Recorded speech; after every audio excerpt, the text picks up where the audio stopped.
আসসালামু আলাইকুম এভরিওয়ান। গত লেকচারে আমরা দেখেছি ইলাস্টিসিটি কি এবং ইলাস্টিক ডিমান্ড বলতে কি বোঝায়। এই লেকচারে আমরা দেখব প্রাইস ইলাস্টিসিটি অফ ডিমান্ড বলতে কি বোঝায় এবং আমরা অলরেডি অবশ্য জেনে এসেছি যে প্রাইস ইলাস্টিসিটি ডিমান্ড বলতে কি বোঝায় এবং আমরা এখন দেখব যে এটা কম্পিউট কিভাবে করে, ক্যালকুলেট আমরা কিভাবে করব প্রাইস ইলাস্টিসিটি অফ ডিমান্ডের। সো প্রথমে আসি যে প্রাইস ইলাস্টিসিটি অফ ডিমান্ড কি। প্রাইস ইলাস্টিসিটি অফ ডিমান্ড হচ্ছে একটা মেজারমেন্ট যেটা হচ্ছে কি করে, how much the quantity demanded of a good changes when it's price changes. মানে একটা গুডের প্রাইস চেঞ্জ হওয়ার সাথে সাথে একটা ওই গুডের কোয়ান্টিটিটা কি পরিমাণে চেঞ্জ হচ্ছে সেই মেজারমেন্টটাই করে হচ্ছে প্রাইস ইলাস্টিসিটি অফ ডিমান্ড। এবং এটা আমাদেরকে শো করে যে কনজিউমার ওই গুডটার জন্য কিরকম হচ্ছে প্রাইস চেঞ্জের উপর sensitive. Based on experience, however, we can state some rules of thumb about what influences the price elasticity of demand. আসলে এখানে প্রাইস বাড়া কমার সাথে বিভিন্ন কারণ কাজ করে, ডিমান্ডটা কমার বা বাড়ার ক্ষেত্রে বিভিন্ন কারণ কাজ করেছে। সেটা সাইকোলজিক্যাল হতে পারে, কিংবা ইনকামের দিক থেকেও হতে পারে, চিন্তাভাবনার দিক থেকেও হতে পারে, প্রিফারেন্সের দিক থেকেও হতে পারে। বিভিন্ন কারণে ডিমান্ডটা কমে থাকে বা বেড়ে থাকে। আমরা হচ্ছে মেজর কয়েকটা কারণ দেখব যে প্রাইস কমাবার সাথে সাথে কোন গুডের ডিমান্ড কমে কিংবা বাড়ে। প্রথমেই যদি কথা বলি ক্লোজ সাবস্টিটিউট নিয়ে, আমরা চিন্তা করি যে কোনো একটা প্রোডাক্টের যদি ক্লোজ সাবস্টিটিউট বাজারে অ্যাভেলেবল থাকে তখন কি হবে, তখন ওই প্রোডাক্টের যদি প্রাইস বেড়েও যায়, ওই প্রোডাক্টের প্রাইস যদি বাড়ে, ওই প্রোডাক্টের প্রাইস যদি সামান্য পরিমাণেও বাড়ে, তখন কনজিউমার কিন্তু ওই প্রোডাক্টের ডিমান্ডটা খুব সহজে কমিয়ে দেবে এবং খুব দ্রুতই সে অন্য একটা প্রোডাক্টে শিফট করবে। কারণ মার্কেটে তো ওই প্রোডাক্টের ক্লোজ সাবস্টিটিউট অ্যাভেলেবল আছে, তাই না? এখন ওটার প্রাইস বাড়লে নট নেসেসারি যে কনজিউমারকে ওটাই কিনতে হবে বা ওটাই তার জন্য হচ্ছে গিয়ে সে চুজ করবে। যেহেতু অন্য একটা ক্লোজ সাবস্টিটিউট আছে, সুতরাং সে সেই ক্লোজ সাবস্টিটিউটটাই চুজ করবে। সো যখন বাজারে ক্লোজ সাবস্টিটিউট অ্যাভেলেবল থাকে, সেই ক্ষেত্রে ওই গুডটার যেই ডিমান্ড আছে সেই ডিমান্ডটা হয় হচ্ছে ইলাস্টিক। কেন ইলাস্টিক? কারণ হচ্ছে আমরা দেখেছি যে যেহেতু প্রাইস বাড়ার সাথে সাথে দ্রুত কনজিউমার রিয়্যাক্ট করছে, তাই হচ্ছে এই গুডটার ক্ষেত্রে ডিমান্ড হয় ইলাস্টিক ডিমান্ড। এক্সাম্পল হিসেবে বলা যায়, আমরা যদি ধরি যে পেপসি আর কোকাকোলার কথা যদি ধরি, দুইটা প্রায় একই রকম। সো একটার ক্লোজ সাবস্টিটিউট বাজারে আরেকটা তো আছে। এখন কোকাকোলার দাম বেড়ে গেলেও কনজিউমারের তো আসলে কনজিউমার উপর কোনো বাধ্যবাধকতা নেই যে সে কোকাকোলাই কিনবে। সে খুব সহজেই কোকাকোলাটাকে বাদ দিয়ে পেপসির দিকে ঝুঁকে পড়বে, যেহেতু এটা হচ্ছে ওটার ক্লোজ সাবস্টিটিউট। সো এটাই বলা হচ্ছে যে যদি বাজারে কোনো একটা প্রোডাক্টের ক্লোজ সাবস্টিটিউট অ্যাভেলেবল থাকে, তাহলে সেই গুডটার যে ডিমান্ড আছে সেই ডিমান্ড হবে হচ্ছে ইলাস্টিক ডিমান্ড। দেন নেক্সট হচ্ছে নেসেসিটিস ভার্সেস লাক্সারিয়াস।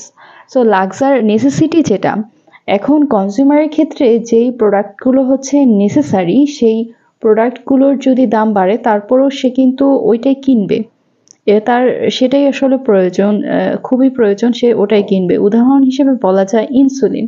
এখন যারা ডায়াবেটিসের পেশেন্ট আছেন তাদের জন্য এখন যত ইনসুলিনের প্রাইস বাড়ানো হোক না কেন, কনজিউমার আসলে বাধ্য সেটা কেনার জন্য। সে অন্য কোনোটা চুজ করতে পারবে না, কারণ এটার তো অন্য কোনো সাবস্টিটিউট নেই, তাই না? তাই সে হচ্ছে গিয়ে নেসেসিটি গুডের ক্ষেত্রে ডিমান্ড হয় হচ্ছে ইনইলাস্টিক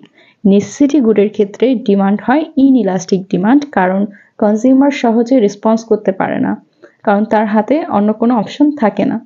লাক্সারি গুডের কথা বললে, লাক্সারি গুডের যদি প্রাইস বেড়ে যায়, লাক্সারি গুডের প্রাইস বেড়ে গেলে কিছু মানুষ কিন্তু, লাক্সারি মানে কি বিলাসিতা, ওটা তার নেসেসারি না, তাই না?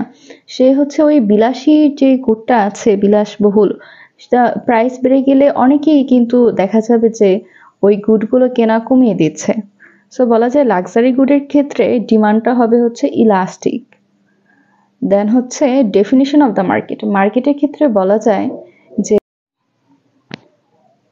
আমরা যদি মার্কেটের কথাটা বলি যে মার্কেট তো হচ্ছে একটা ব্রড মার্কেট যদি নেই, ব্রড মার্কেটের ক্ষেত্রে ডিমান্ডটা হয় হচ্ছে ইনইলাস্টিক এবং ন্যারোয়ার মার্কেটের ক্ষেত্রে ডিমান্ডটা হয় ইলাস্টিক। এখন ব্রড মার্কেট বলতে আর হচ্ছে ন্যারোয়ার মার্কেট বলতে কি বোঝানো হচ্ছে? ব্রডার মার্কেট বলতে আমরা বলতে পারি যেমন ফুড মার্কেট। আমরা যদি এক কথায় বলি ফুড মার্কেট, তাহলে ফুড মার্কেটের ক্ষেত্রে আসলে ফুডের সাবস্টিটিউট আবার কি হয়, তাই না? সো ফুড মার্কেটের ক্ষেত্রে কিন্তু ডিমান্ডটা হয় ইনইলাস্টিক। আর আমরা যদি একটা ন্যারোয়ার মার্কেট নিই যেমন আইসক্রিম, সো আইসক্রিম বাজারে আইসক্রিমের ক্লোজ সাবস্টিটিউট অ্যাভেলেবল আছে, বিভিন্ন ধরনের ডেজার্ট আছে। সো সেটাকে আমরা বলতে পারি হচ্ছে আইসক্রিমের ক্ষেত্রে বা ওই ন্যারোয়ার মার্কেটটার ক্ষেত্রে হচ্ছে ডিমান্ড কি ইলাস্টিক ডিমান্ড, কারণ কনজিউমার দ্রুত রেসপন্স করতে পারবে প্রাইস চেঞ্জ হওয়ার সাথে সাথে। দেন হচ্ছে টাইম হরিজন। টাইম হরিজনের কথা বলে শর্ট রান এবং লং রান বোঝানো হচ্ছে যে কোনো একটা গুডের যেমন আমরা এক্সাম্পল হিসেবে বলি যে গ্যাসোলিনের প্রাইস যদি বেড়ে যায়, গ্যাসোলিনের প্রাইস বেড়ে গেলে শর্ট রানের ক্ষেত্রে কনজিউমার কিন্তু আসলে কোনো এটার বিকল্প কিছু চুজ করতে পারবে না, তাকে বাধ্য হয়ে গ্যাসোলিনই ইউজ করতে হবে দাম বাড়ার সাথে সাথে, বাড়ার পরেও।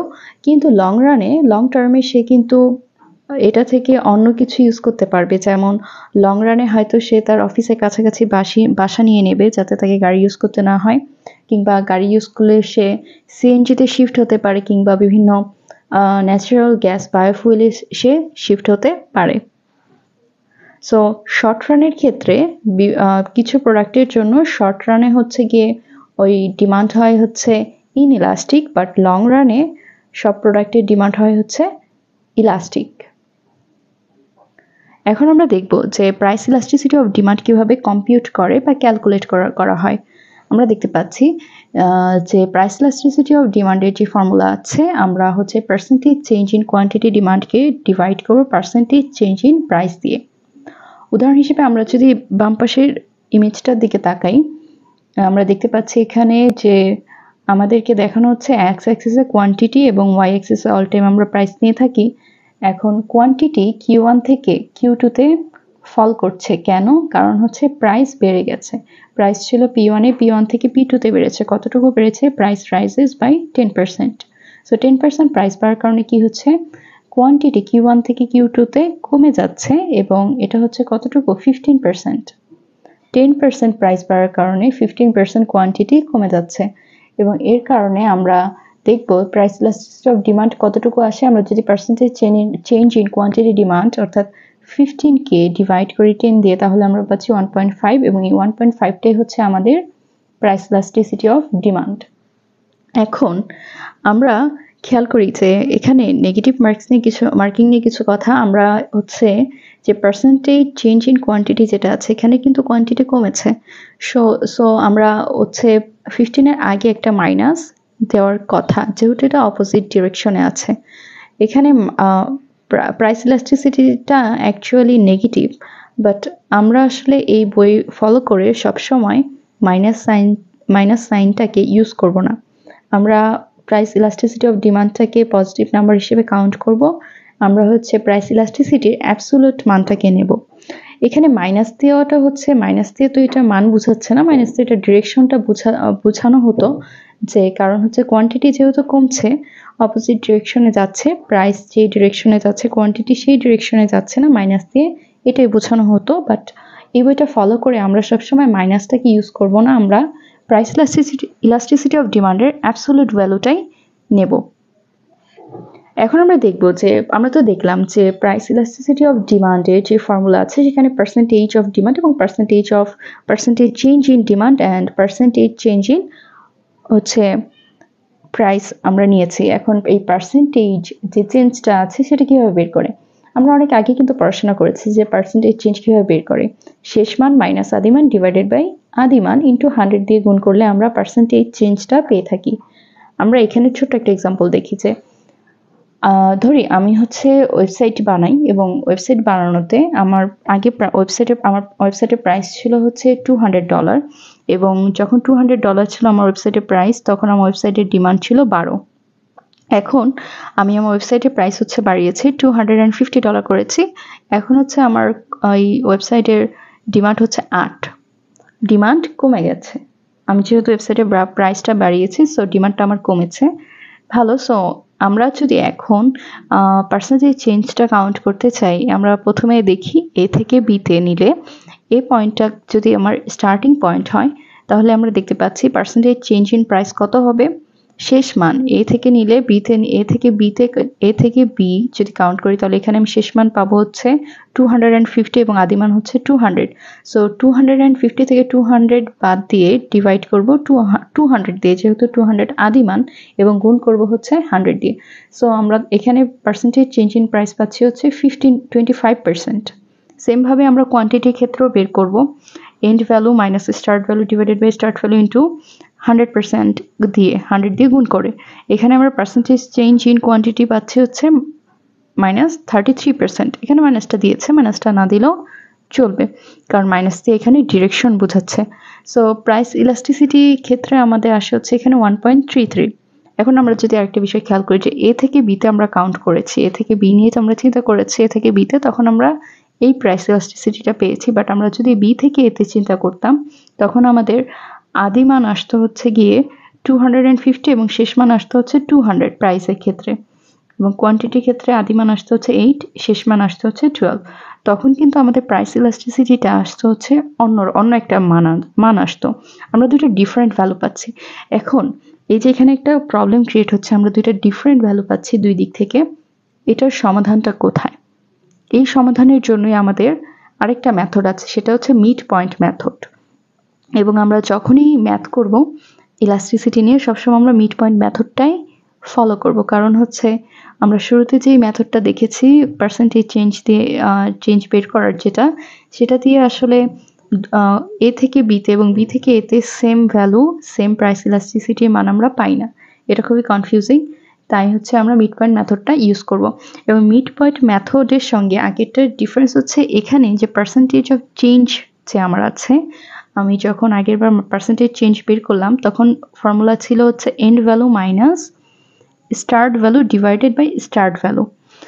বাট আমরা হচ্ছে গিয়ে ডিভাইড করব এখন মিড পয়েন্ট দিয়ে। কি দিয়ে ডিভাইড করব? মিড পয়েন্ট মেথডের ক্ষেত্রে পার্সেন্টেজ চেঞ্জ বের করার সময় আমরা এন্ড ভ্যালু থেকে স্টার্ট ভ্যালু বাদ দিয়ে মিড পয়েন্ট দিয়ে তাদের যে মিড পয়েন্টটা আছে সেটা দিয়ে ডিভাইড করব।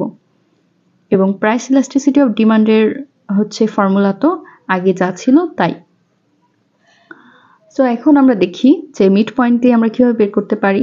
এখানে আগের যে ম্যাথটা আছে সেটা আছে যে 200 থেকে যখন 200 ছিল প্রাইস তখন কোয়ান্টিটি ছিল 12 ওয়েবসাইটের, এবং যখন প্রাইস বাড়ানো হলো 250 হলো তখন ওয়েবসাইটের ডিমান্ড হলো 8। এখন পার্সেন্টেজ চেঞ্জ ইন প্রাইস কিভাবে বের করব? আমার যেই হচ্ছে শেষ মান আছে 250, এই 250 থেকে যদি আমি 200 বাদ দিই এবং ডিভাইড করে এতে মিড পয়েন্ট দিয়ে, মিড পয়েন্টটা কিভাবে বের করলাম? মিড পয়েন্ট বের করলাম 250 এবং 200 যোগ করে যখন 2 দিয়ে ডিভাইড করব তখন আমি মিড পয়েন্টটা পাই, এবং ওই মিড পয়েন্ট দিয়ে আমি ডিভাইড করলাম এবং 100 দিয়ে গুণ করলাম। অ্যাজ আ রেজাল্ট যা আসলো সেটাই হচ্ছে গিয়ে আমার percentage change in price. Same ভাবে আমি কোয়ান্টিটি ক্ষেত্রেও বের করব। এখন আমি প্রাইস ইলাস্টিসিটি অফ ডিমান্ড বের করলাম যে percentage change of quantity divided by percentage change in price. আমার রেজাল্ট যা আসলো সেটা হচ্ছে আমার প্রাইস ইলাস্টিসিটি অফ ডিমান্ডের ভ্যালু, এবং আমি এখানে অ্যাবসলিউট মানিয়ে নিচ্ছি, আমি এখানে নেগেটিভ কাউন্ট করব না, নেগেটিভ কোনো সাইন কাউন্ট করব না ম্যাথগুলো করার ক্ষেত্রে। সো এখন যদি আমি এ থেকে বিতে কাউন্ট করলাম, বি থেকে এতেও যদি আমি কাউন্ট করি নো প্রবলেম, একই রেজাল্ট আসবে। সো আমরা যখনই ইলাস্টিসিটির ম্যাথ করতে যাব নর্মালি হচ্ছে খুব বেশি একটা প্রয়োজন পড়ে না, তারপরও যখন আমরা করব তখন আমরা মিড পয়েন্ট মেথডটা দিয়েই করব। এবং এখানে একটা প্র্যাকটিস প্রবলেম দেওয়া আছে, এই প্র্যাকটিস প্রবলেমটা নিজে সলভ করতে পারেন। সলভ করে আমি হচ্ছে ফার্স্ট কমেন্টে এটার অ্যান্সারটা দিয়ে দেবো যে এখানে জাস্ট হচ্ছে যে use the mid point method to calculate percentage change, mid point method use করে পার্সেন্টেজ চেঞ্জটা বের করবেন।